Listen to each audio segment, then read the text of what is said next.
Okay. Okay naman po, hinga natin ng kanilang sharing ang ating panauhin mula po sa kanilang personal experiences na related po doon sa topic na diniscuss kanina nila Tito Robert and Tita Tinet. Paano nga ba nila ito napagtagumpayan? Unahin na po natin, Tito Willie and Tita Chato Marquez.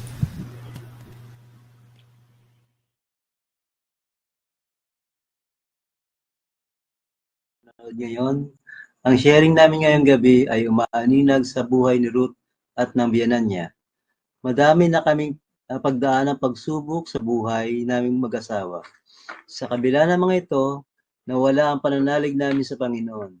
Itinuon namin siya sa sentro ng buhay at sa kanyang walang mali na awa. Napagtumpayan namin ang mga salimuot na kabanata ng aming buhay. Gaya ng ibang mag-asawa, umpisa pa lang nagsasama, sinikap ko magkaroon ng magandang pakikitungo sa pamilya ni Willie.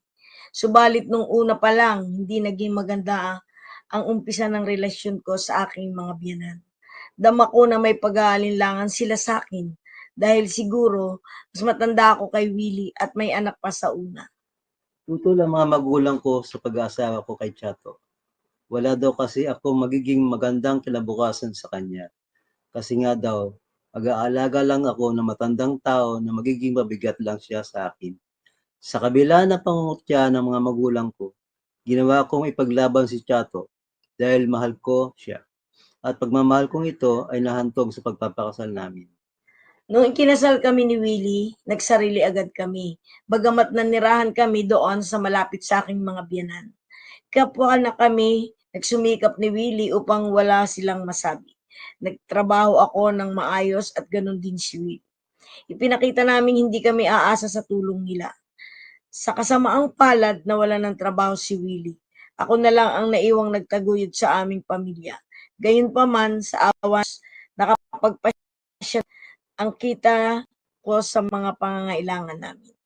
Napirmi ako sa bahay noong mga panahong iyon. Lahat ng gawaing bahay ay pinangatawanan ko dahil si Chato ang kumakayod para sa amin. Kasabay nito ay gumagawa din siya ng mga hakbang upang makapagtrabaho akong muli.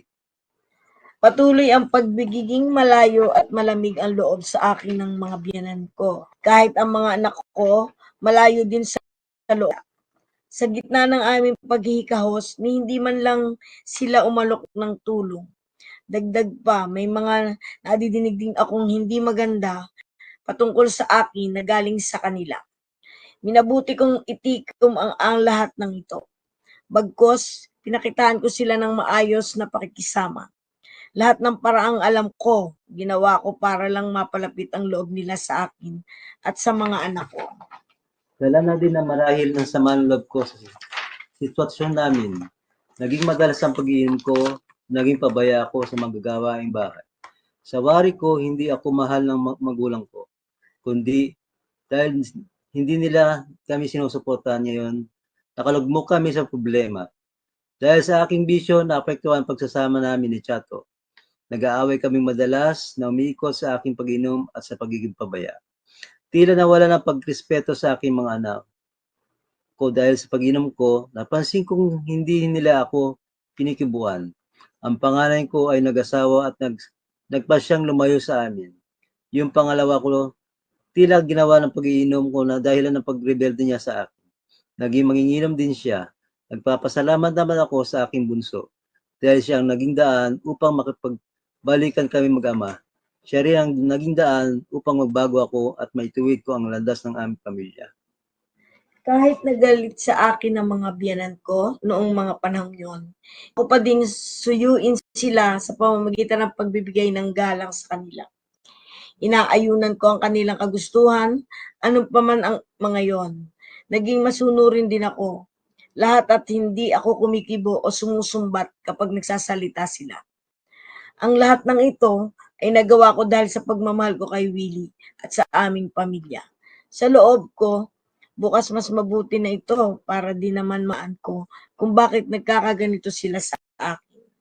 Ang pagpapariwara ko noon ay umabuson ng mga panggulang ko na mismo na naging kalabang ko. Patuloy din na apektuhan ang mga anak namin ng mga magulang ko sa pinagagawa ko.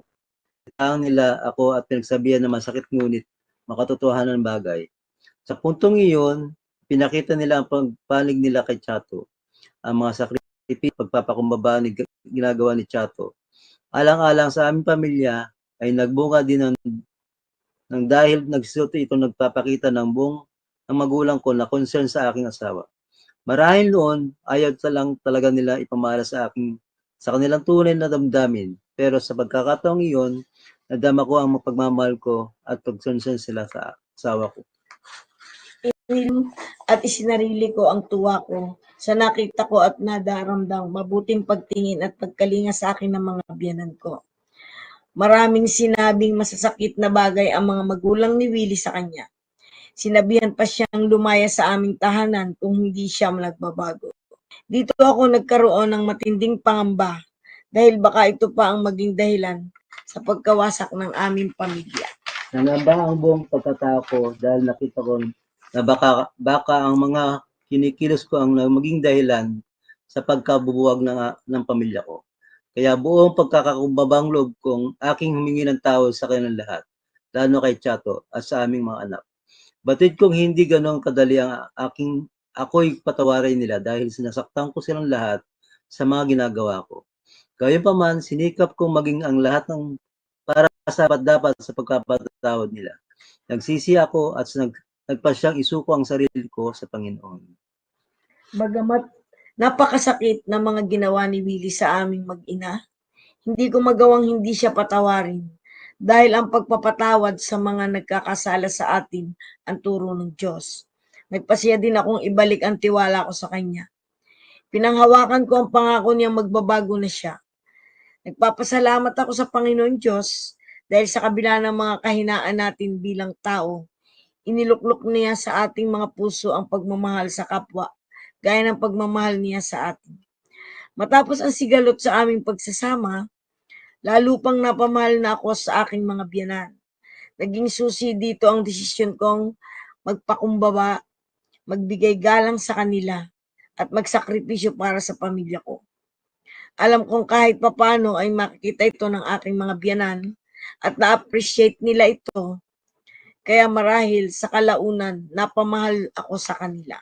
Naging maganda at maayos ang mga sumusunod na kaganapan na nagpakabuting anak ako sa aking mga magulang at nagpakabuting ama sa aking mga anak. Higit sa lahat, nagpakabuting asawa ko kay Chato. Ang aking sister wife, isinitang gawaing hindi kinais-nais sa mata ng tao at sa mata ng Diyos. Alam ko ang Panginoon Diyos ay umakay sa aming pamilya at nagturo sa aking tamang landas.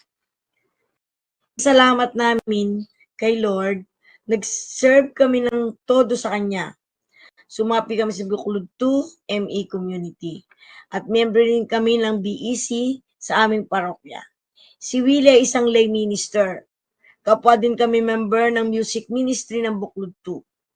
Lalo pang nag-umapaw ang blessing na dumating sa aming mga pamilya.